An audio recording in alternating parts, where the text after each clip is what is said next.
one of the things that one of the reasons that why we're here, I think, is the NPAA is um, wondering where all the women are, and what is the big barrier that keeps women from thinking that they have a place here. So we wanted to have some discussion about that. Um, and there's a lot of trains of thought on it.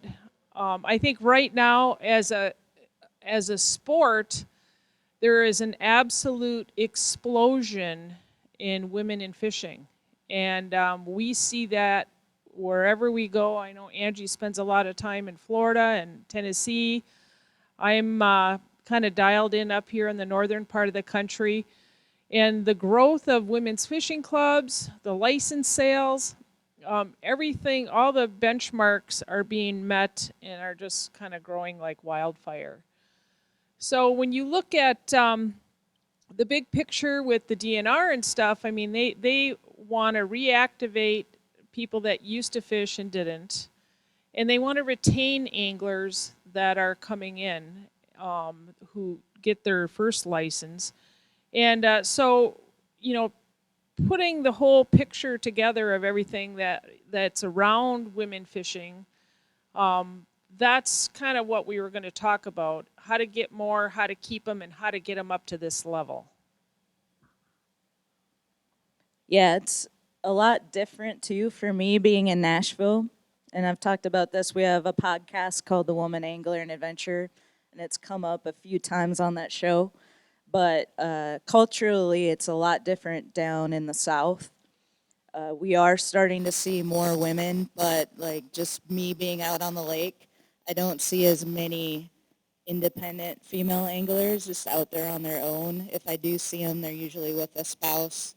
And I grew up in Minnesota, so I kind of grew up seeing that fishing was more of a family activity up here. Like everybody gets out, mom, dad, and the kids. Whereas down in the South, it's just mostly the dad. It's a totally different kind of feel.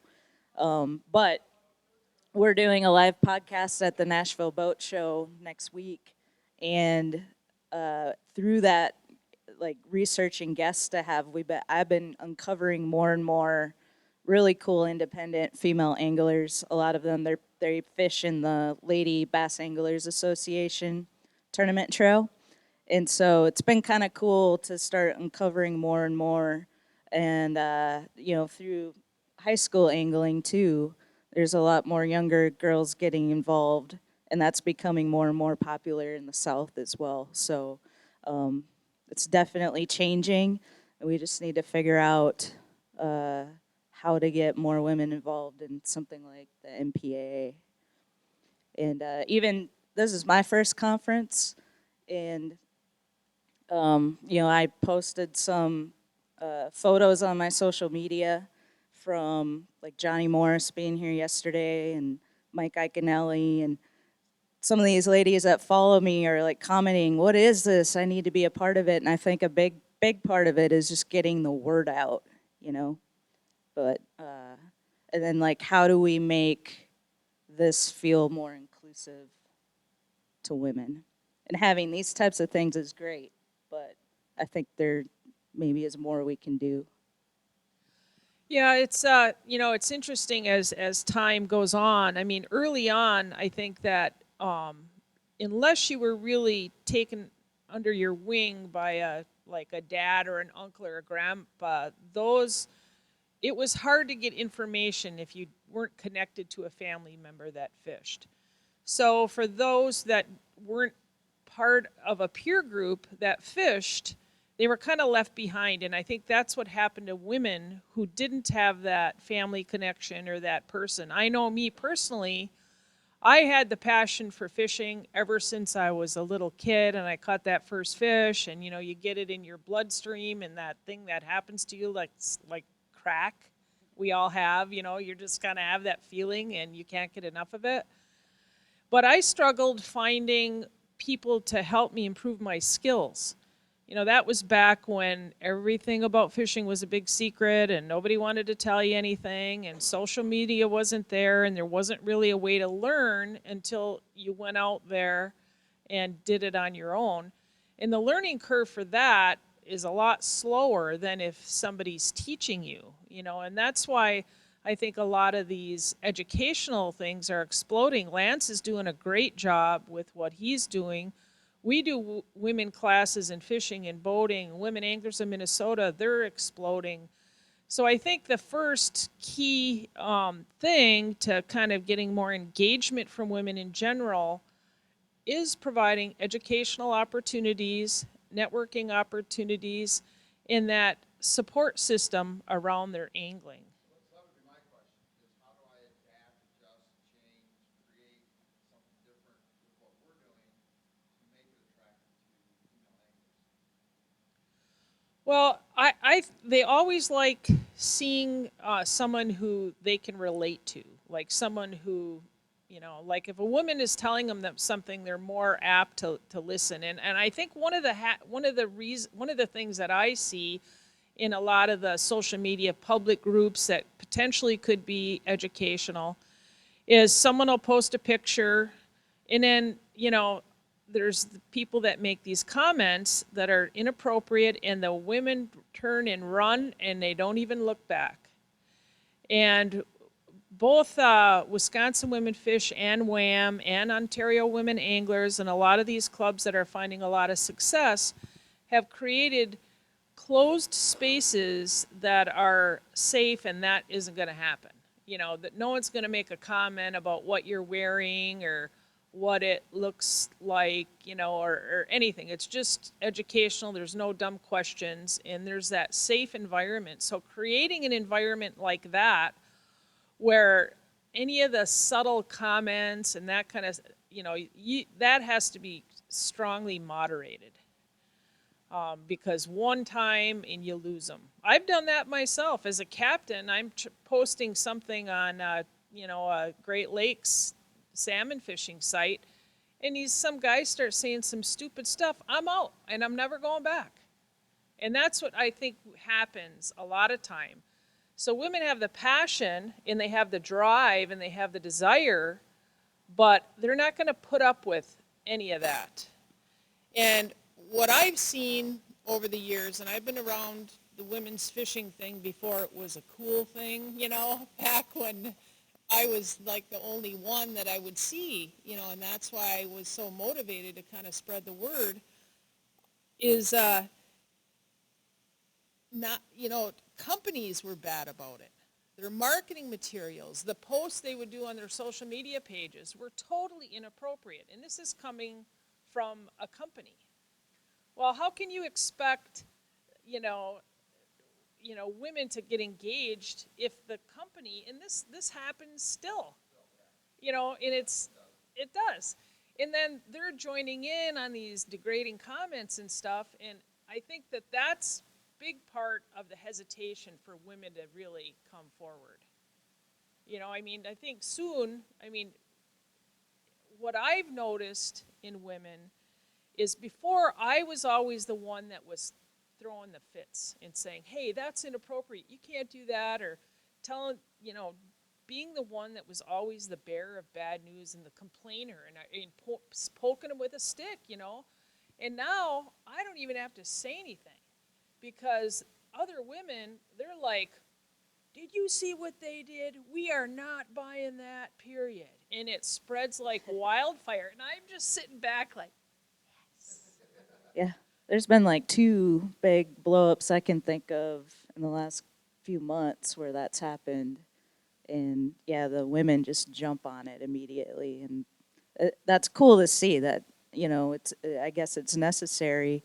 They're not just sitting back and ignoring it anymore, So, and another thing when it comes to teaching, like Barb was talking about, uh, women are more comfortable learning from, maybe a peer or whatever. But we had an episode on our podcast not too long ago about mansplaining, where the guy actually, he's a YouTuber that Barb knows, actually was editing one of his YouTube videos where he had met up with this lady and they were bank fishing, and she's like this wild, kind of outdoorsy, go get 'em kind of lady, and he was editing it and noticed himself mansplaining to her, And he's like embarrassed. He was like, oh my gosh, why am I telling this lady how to do this and that, you know? And, but also, some guys tend to just kind of talk over people's heads, just expecting, I don't know if it's an ego thing to kind of show that they know more than other people, but not thinking, you know, keep it kind of basic because not everybody's going to know what all this terminology means. And so to be mindful of that, I think would be really helpful. Yeah, in like this video she talked about, the woman was reeling in a fish, and he actually went over and did an adjustment on her drag. I mean, would he have done that to a dude? He would have never done that, you know? So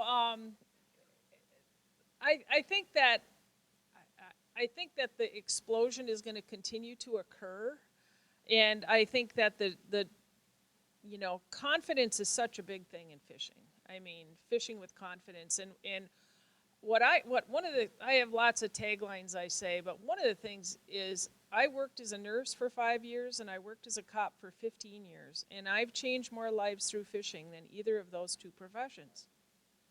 Because the confidence and stuff that you get from these outdoor experiences, fishing especially, and learning how to do things and working together, and these women just get taller, and you see them it carry through in the rest of their lives, that they're making their life decisions with more confidence.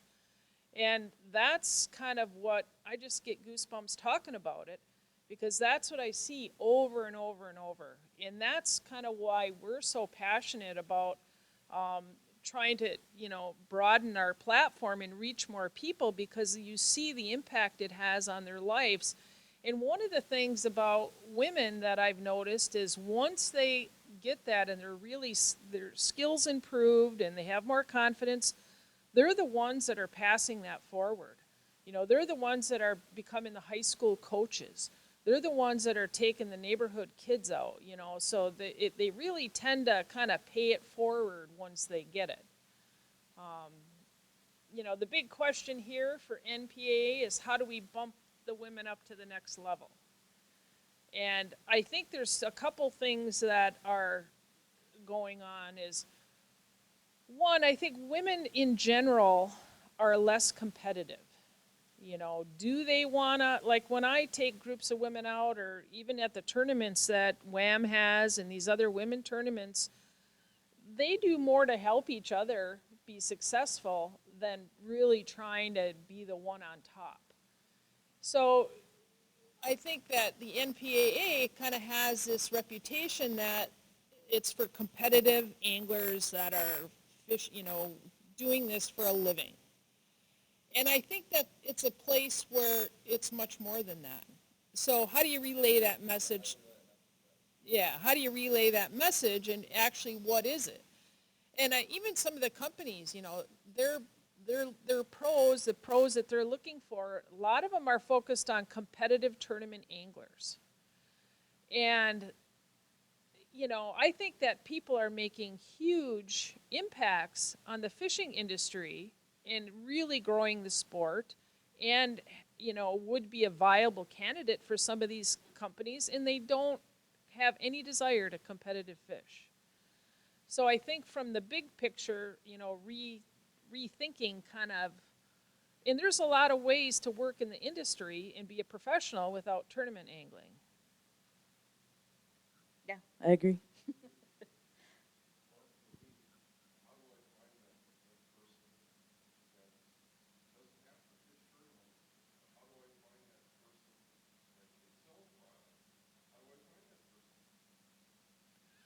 Well, right.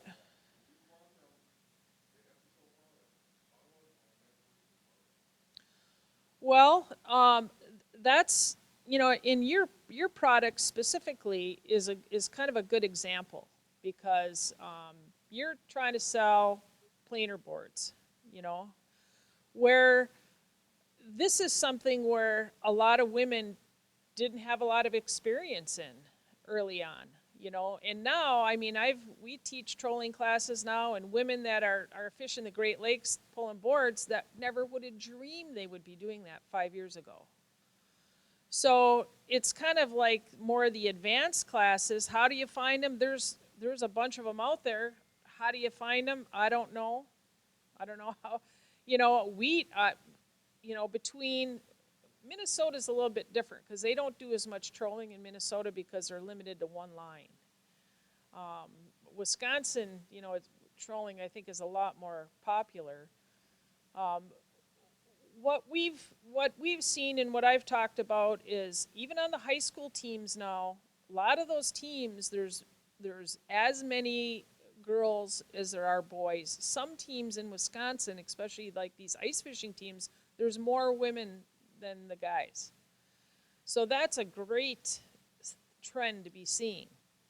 The problem is once they're out of school, then there's really nothing for them to keep that going. That's kind of one of the bridges that I'm looking to, kind of try to fill that gap. And it's what we talked about before is that support system in forums, the opportunities to go. If you've never even been out on a place like Green Bay trolling, you've never even heard of it, that's not something that you're just gonna, oh, I want to go do that. I mean, if you don't even know how great it is, or same thing with salmon fishing. I'm still the only woman I see with my own boat salmon fishing. At least on the areas that I'm fishing in. So these are all things now that I see coming in the future, kind of bumping everything up a notch. You get more leaders and more opportunities. If you build it, they will come. If I do an event or a class, if Wham does an event or something, there's a ton of women there. It's just a matter of, providing those educational opportunities and getting all that infrastructure in place. And I think there's room for more. I mean, I don't feel like I have the monopoly on women's classes. I wish everyone would have these great female leaders and instructors and have these classes, and it's becoming more and more all the time. I mean, they're popping up all over the country, and it's going to, the change is already occurring, but I think you're going to see that next level up change with the skill level and the more professional and the more intense anglers coming in a very short time. I think when it comes down to selling product and finding somebody who's going to sell your product, even if they're not a professional tournament angler, I think it comes down to passion. That's the theme of this whole conference. If somebody's really passionate about using your planer boards and they have a relationship with you or communicate with you, and you see that, which I think it would come through if they really did, that might be a really good person to bring on your team. Like for me, I started out, I got my first boat 5 years ago, actually bought it at the Nashville Boat Show, and it was a little Quest pontoon. And I worked closely with those guys designing the pontoon, kept a relationship with them. I've been talking about their product for 4 or 5 years, talking about it on social media, telling all my friends. People see it on the dock. They ask questions about it because it's a unique looking pontoon. It's only 16 feet. People are like, oh, I didn't know they made pontoons that small, and I tell them my story, and now I've got my captain's license, and I've just really gone to the next level. Well, they gave me a demo boat this year. Top of the line, 25-foot Quest Avanti, all the bells and whistles, and I'm out there, every day showing it off. And I'm not a professional tournament angler. I have a podcast, so yeah, I do have somewhat of a platform. But I think those are the kind of people that you could look for outside of tournament angling to sell your product.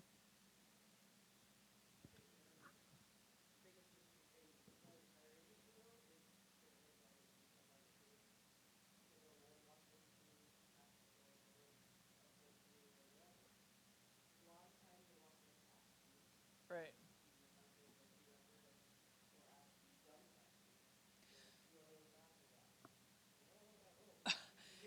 Yeah. So he,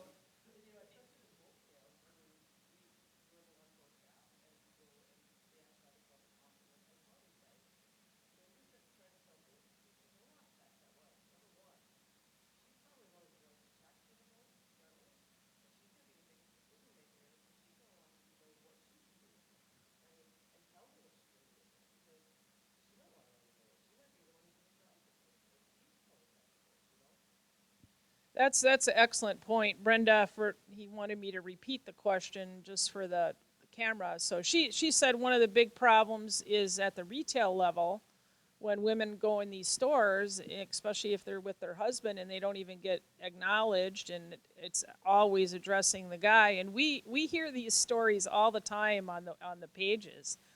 You know how there's some of the retail employees are shocked if a woman is actually buying a fishing product for herself.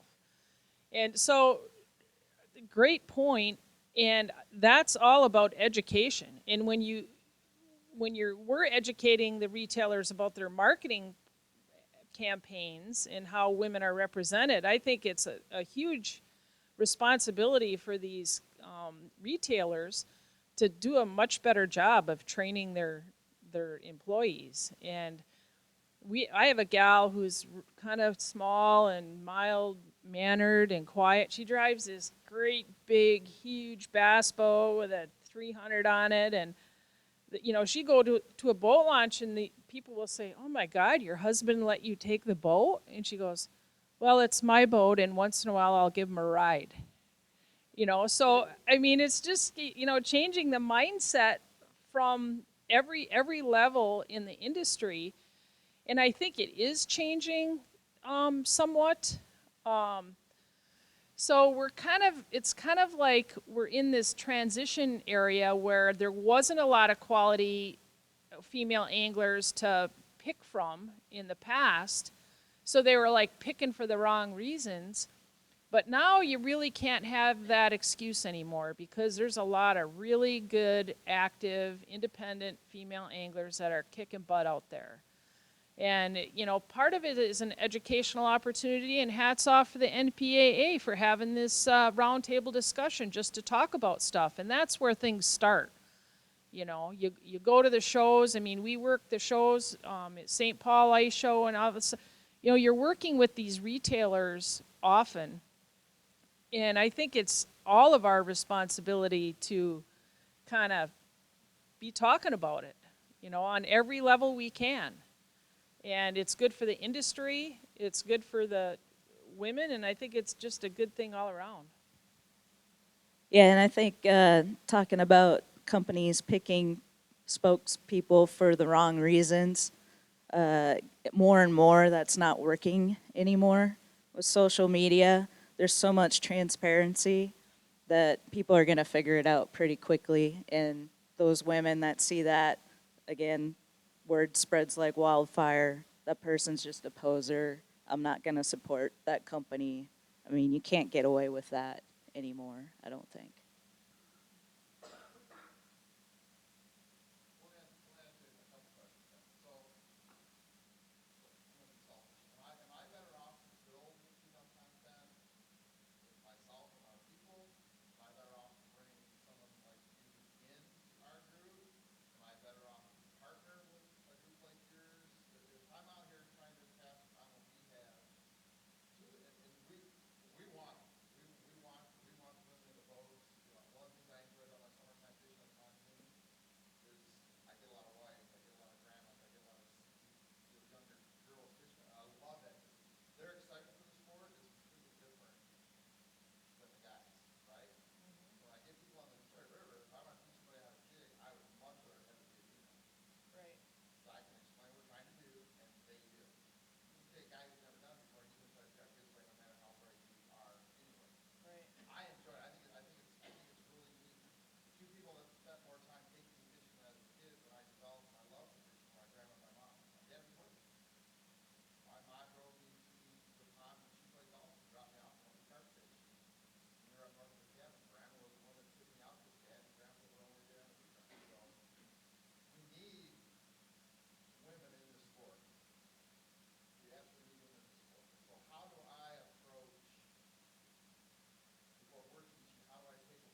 Well, that's a good question. I guess I don't. I always recommend if I'm going to put on a clinic, if it's something even out of my wheelhouse that I don't know, I need to bring in an instructor. I'm going to try to find a woman to do it, to teach women, and for the main reason, just to give her the opportunity. You know, are they women can learn from men? I mean, I think they're open to that. They're not like, oh, if you're not a woman, I don't want to listen to you. I mean, I think they're open to it. I think that, where they jump in at the class, depending on where the skill level is, and I haven't really looked at a lot of the classes that you have in, but I will know that we're doing this 5 Minute Friday video series now, and they are all over that. They are looking, they're hungry for information. They want to learn. I mean, I've never seen such thirst for knowledge and skill development as there is right now. And a lot of the topics that we cover or will be covering are things you can find on YouTube, but 9 times out of 10, it's a guy teaching it, and there's just something about it coming from another female that they're just so much more comfortable and receptive to, learning from it. One thing we've seen is we saw a drop in engagement with us about 4 years ago. And there was so much noise on the internet that everybody was an expert, or everybody with a phone and a rocket was an expert. And we've seen a huge spike now again because there is so much noise, so quality content now stands out more than ever did. I can go get 500 clips of guys telling me how to do the same thing, but someone doing it right and teaching it right now really stands out above the noise. So we saw a dip and we saw this huge push. I think you guys with the Friday stuff are doing it perfect. So is my answer to grab your stuff, share it to my group and say, hey, if you happen to have someone in your family who's female, why don't you get rolling? Here's the places you can send them. Is that my first start, is incorporating what you guys do into our platform? Well, I think that, sharing, share. It's almost like you got to test every theory out. Start doing that. I don't have all the answers, but that's a good way to do. And we started this only like a month ago, but that's what they're waiting for now. And they're not waiting for, they don't care what I catch or anyone else catches. They want to know how they can catch it. And I give a lot of seminars, and one time I was doing this mapping seminar on at a clam ice team university. I was talking about navionics and mapping, and I had 3 guys come up to me after, waiting to come up and talk to me and say, I have taken a mapping class so many times before, but something about how you presented that, it clicked. And, I get it now. And I mean, that's kind of like, I've been to a lot of seminars, and when the seminar speaker, they're talking about things, assuming everyone knows the level. Oh, you go off the secondary break on the song, and they're talking about this stuff, and you lost them at secondary break, So I think presenting it in a way that is receivable, I think they wouldn't care who. They would prefer a woman, but if the information is there, they're going to swallow it just as easily if it would be a woman. But you just have to, they're ready to run. A lot of it is language. Language is so important. And, if you talk about fishermen and hey guys, you know how many seminar speakers say hey guys over and over again? And that you get guys and fishermen, and all of a sudden, It's funny you say, 'cause if I have ladies in a seminar, the first thing I do, wait a minute, I'm going to probably say guys a billion times. I'm using guys to describe us as anglers. Doesn't matter what your sex is. I'm using guys as this group of anglers. So right. I say the same thing, actually. And it's easy because, across, even a female waitress will come up to me and they're at the table and say, hey guys, are you, I mean, so it's out there. It's just if I'm trying to capture an audience that's already ready to run, I'm going to make some changes in how I present things through my language that's going to kind of have them relax a little bit. I was gonna say, yeah, yeah. So how do I start a video clip for females and not sound like I'm being offensive or?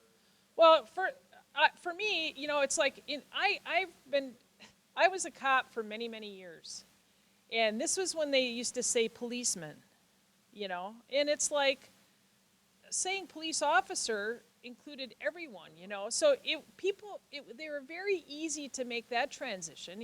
Hardly anyone says policeman anymore, fireman. It's firefighter, police officer. But the whole angler thing, compared to fishermen, we're fishermen, we're not anglers. Or I did a radio interview the other day. They stumble. Are you fisher gal, fisher people? I mean all the time. It happens on top. I did a top national show the other day, and they got to that, and it was a stumbling point for them. So it's just kind of retraining how you talk, and I've been doing it for so long it's second nature to me. But that's a first thing, because it's a point of perception that they're gonna. There are some hardcore female anglers out there that want to be called fishermen, you know. But I think for the women that's not in it already, that's angler's a better term to use. This was my first NPAA conference. I think I noticed only a couple times throughout the seminars and things that I went to where somebody said guys and gals or whatever. And so I found that to be interesting here. That we're not looking for special treatment, but to be recognized that we're part of the group. And I would tell you, the people that I know in this industry, 99% of us watch year round. We want to be part of the group. We can just all chat and have. So please believe that. I mean, sometimes we don't say it or don't, but I would say most people think I agree with that, and I think one of the things is right now, just from a evolutionary standpoint of where things are, women are still defensive because as they have a right to be with some of the marketing and comments and all this stuff. So they're defensive. I think as more of that offensive stuff goes away, those guards will come down and they're going to be, okay, I really like this guy's content. I don't care who he is. I like his content. I'm going there because I want to learn. But right now, they're still in that tentative stage just because of the continual blasting. Their defensive mechanisms are still up. And that is changing, and as women get more confidence, they don't mind, if somebody says something inappropriate to, go jump off a cliff or something, it doesn't damage them like it, like, so that's what I see. and I think I'm glad you said, 'cause I think that's part of it, right? Because sometimes when you get three guys in the boat, and there's going to be Barb, there's going to be Jack, and there's going to be all that crap, right? And all of a sudden you get a female, sometimes everybody gets a little tight about enjoying what they just enjoy the boat. My experience has been the women that I've had on my boat, they want to jump in and be part of it. They want to, they want to pitch and be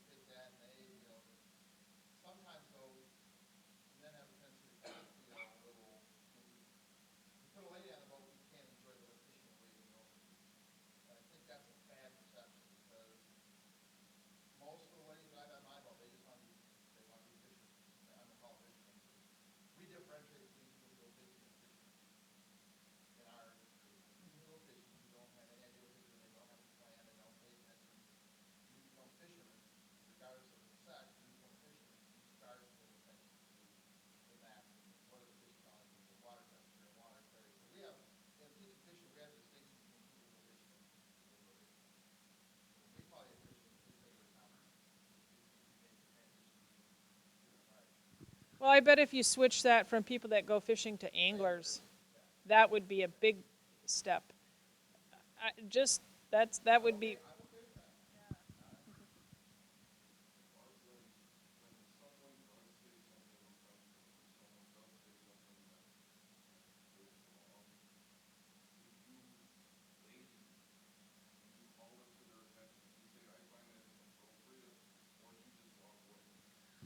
Well, it's funny because I get a lot of messages from guys that say, "Okay, I want to say this, but do you think this is offensive?" I mean, they'll kind of check in with me to, it's like when am I what I know, right? When have I become the litmus test? But it happens all the time. If there is something blatant, like there's something that blew up on Facebook. It was a real company, and their pro had two big bass they were holding up, and it was like, how much do you think those weigh? And she was in a bikini top with her big, well, you can imagine what happened. Well, I said to the guy, I wrote, because I'm seeing this stuff on women only forums that they would not see. So I sent a note, hey, just so you know, there's a shitstorm going on that you might not be aware of and I did a screenshot, sent the picture. Well, then my inbox is blowing up with friends of this guy saying, you're so sensitive, you're overreacting. I said, hey, I don't give a shit what you do. I'm just telling you, it ain't going over good. Do what you want. I don't care. So that's the kind of stuff. And people know I've been around a long time, and they know I'm a big advocate for women. So I'm the one who will poke them with the stick. I don't mind doing that. But I'm not going to get into I'm not going to point out everything I see. You got to pick your battles, or nobody listens to you because they think you're that cranky old lady who's having a fit. And again, I will tell you honestly, people I know in the industry, 99% of us are just offended by that picture. Seriously. Yeah, it just. Well, the professionals are, Yeah, you know. that's the wow. Right. Carey, and I kind of struggle sometimes to balance between wanting to be like a good ally and calling that out myself, but then not stepping over the line and treating the space or doing like now I'm mansplaining. Yeah. You know what I mean? How do you guys, you all, feel about that? Of like, a guy kind of stepping in on something like that and saying that, or is it more like, you can fight our own battles, No, I think that has more of an impact on the offenders. It's like their own peer group calling them out. That has more, because they can blow off, oh, that's the women having a fit. But all of a sudden their buddies say, knock it off, you, you know. Yeah. That's our fault for not. Right. Yeah. I mean, you gotta nip it when you see it. It's like that's not what this is about. And a lot of times, the people that men and women, the people that are causing the most riff are the least skilled, least confident little airbags that really don't. Their opinion doesn't really matter anyway. But but what you don't see is the thousands of people that aren't commenting or liking, and they're going to see that response. And maybe they will think twice about joining in on, because it's a join in on the pile thing. One comment leads to another comment, and then they try to one up each other. And We have a handful of guys that I can kind of think of off the top of my head that are really big supporters of our show and what Barb's doing and other women in the industry. And I can tell you from my personal experience, that support means everything. It's amazing to see. And so we would love to see more of that. I'll say today, I will be much more passionate about this. My passion is to grow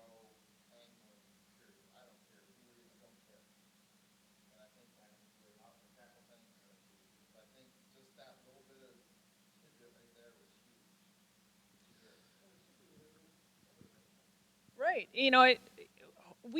I wish there was no distinguishing, you didn't, there was nothing, it didn't matter. But there is, but it's getting better, and there's more and more women getting engaged, and I tell you one thing, they're spending a ton of money. They're buying boats, ATVs, fishing gear. They are like loading up on that. And one of the things that a lot of both women anglers in Minnesota and Wisconsin Women Fish get some pretty significant discounts from companies.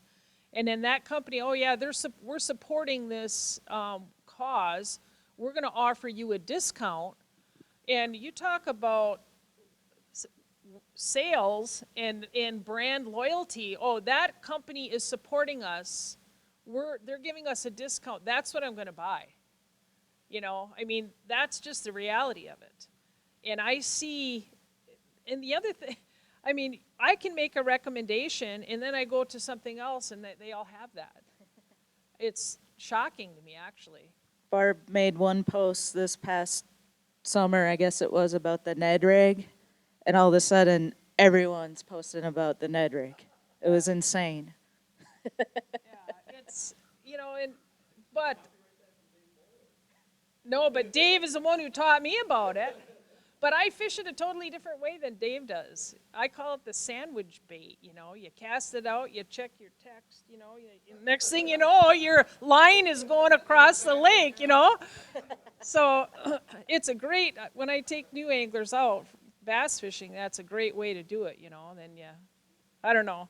We've got about 5 minutes left, so if there's We any. can't go over. We're on our way to Red Lake to ice fish. My dog is in the car. So I manage the social media page for like NWF Outdoors, and with National Wildlife Federation, right now we're launching the first full version, but kind of like the second iteration of the Women's Conservation Leadership Forum out west, and then we have the Artemis brand too.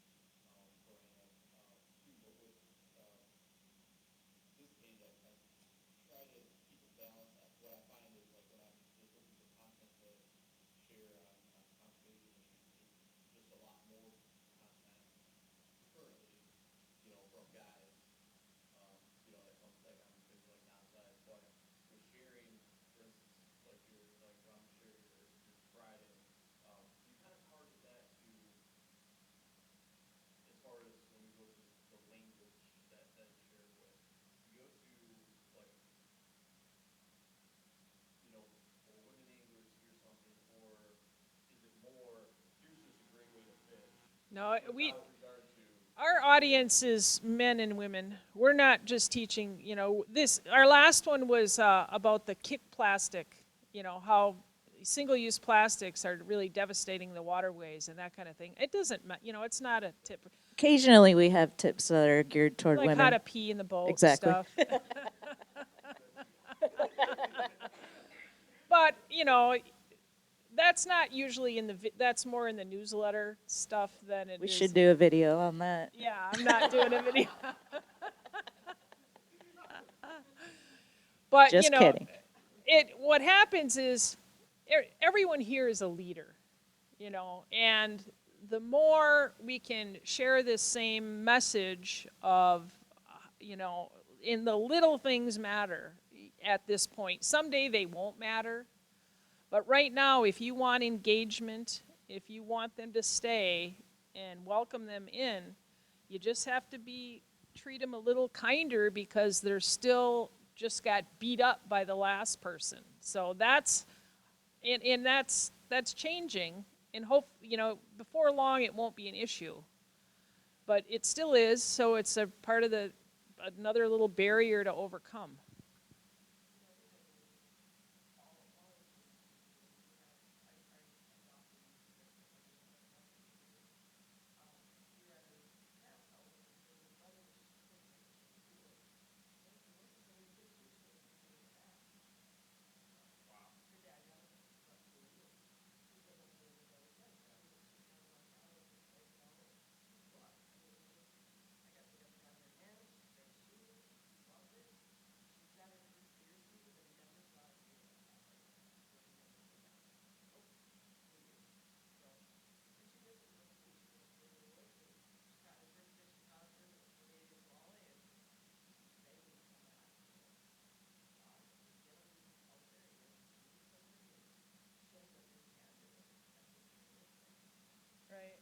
Yeah, we hear so many stories like that on our show.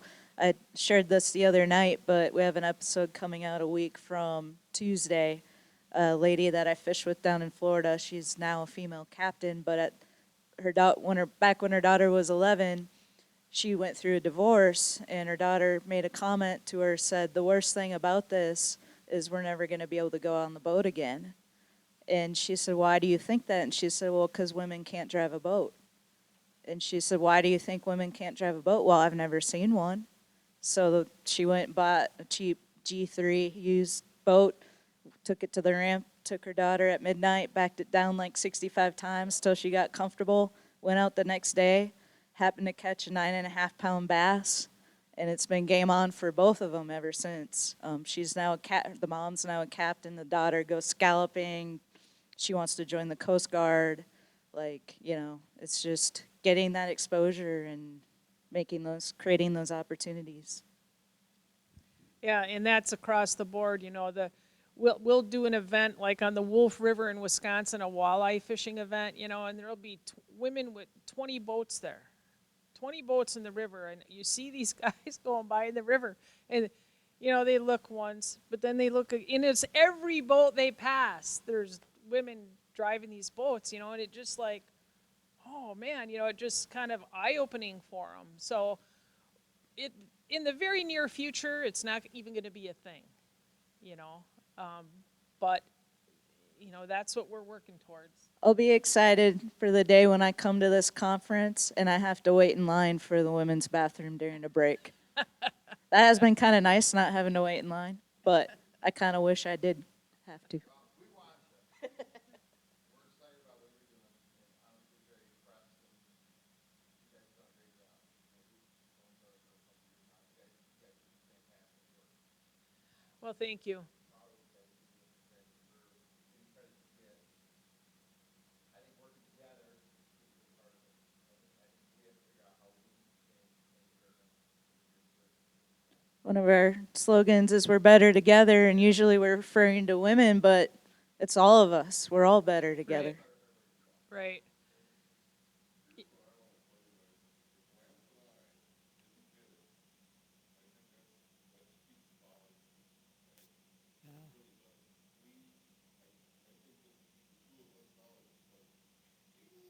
Yeah. Yeah. Right. It's a good thing, it's and having the conversations, that's where it starts.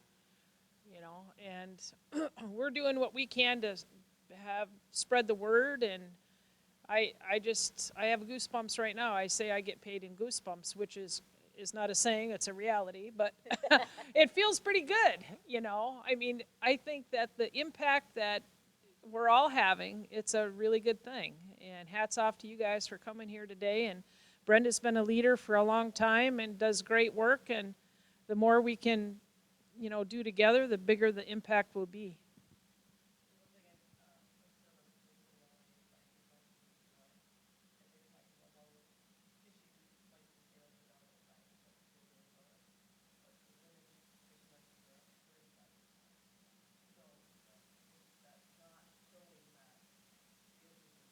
Right.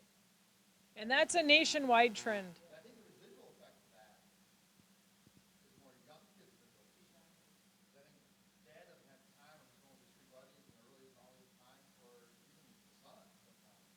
And I think, like I said, for me, I mean, I love to fish, and dad and grandpa taught me, but my getting to the lake or the river, 90% of the time, if I had my own car, was mom and grandpa.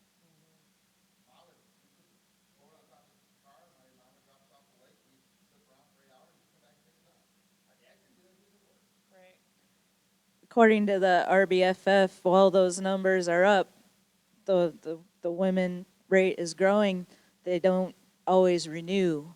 And so that's where it's really incumbent upon all of us to make sure that we retain those and get those ladies to renew again next year and continue that growth. Well, that's where the support system with some of these women's fishing clubs, WAM has close to 800 members, You know, we have close to 500 members, and a big majority of, we have women from all over the country. And a big portion of those will never come to an event. They just like being in that space where they can ask questions and get support. I mean, someone just had a fire at their house, and there was probably 150 comments and outpouring of support, you know, around something that wasn't fishing related, but that's what that group provides them. This community is curious. That's what the people who are curious about fishing see. That period, man, woman, it doesn't matter. Right. The community, 95% of the community is that. And sometimes we forget that. Well, that's our cue. All right. Time to go ice fishing. Thanks, everybody, for Thank you, coming out. everybody. We really appreciate it.